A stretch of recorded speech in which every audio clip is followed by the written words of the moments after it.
Okay, two halachot for the Rosh Hashana. It says, Ben Ishchai brings, Lo yachol beRosh Hashana davar chamutz. On Rosh Hashana, we're not supposed to eat things that are sour, because we want to have a sweet year. Since Shirazis love lemons, it may be a challenge, but big challenge.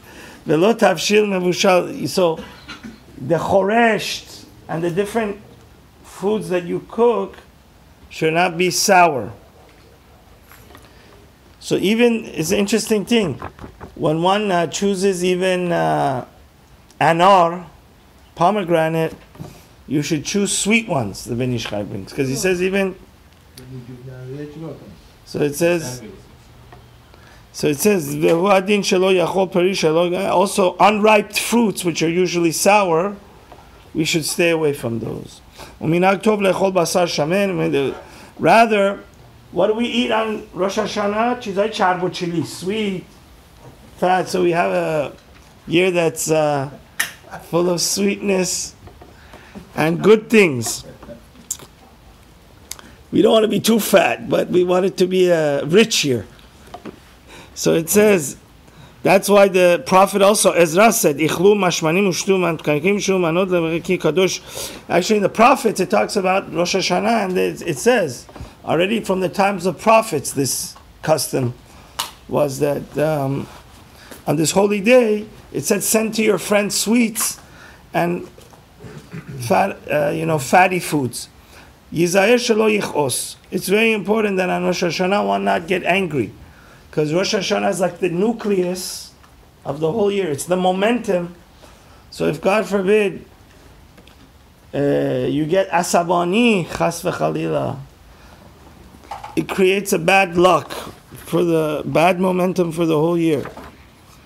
So it says women also have to be extra careful to help their husbands not have a challenge to get angry. That's why women should set the table, so when the husband comes from Kenisa, from the synagogue, he doesn't see that everything is mishmash.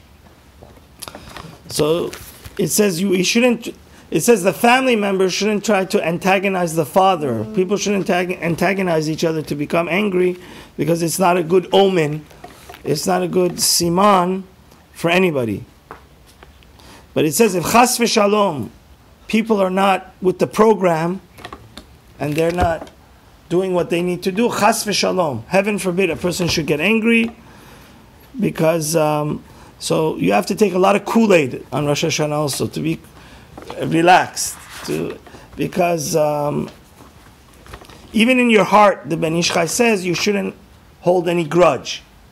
Just relax, and so the whole year you'll be in a relaxed and happy state. On Rosh Hashanah we don't sleep.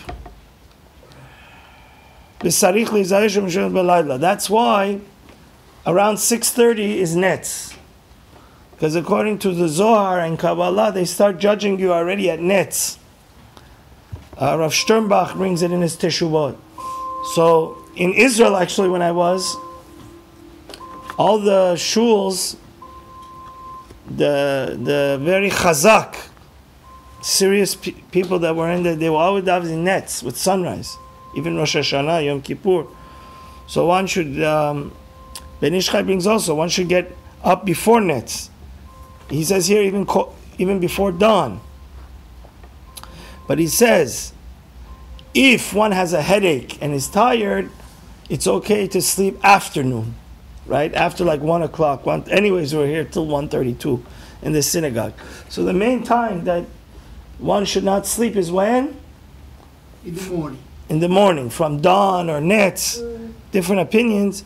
So, because that's the time that Hashem starts judging us, during the daytime. In the afternoon, the heavenly court is already not in session. Yeah. So Hashem should give a happy year, a new year, a year full of blessing and health, because health is the greatest wealth. Amen.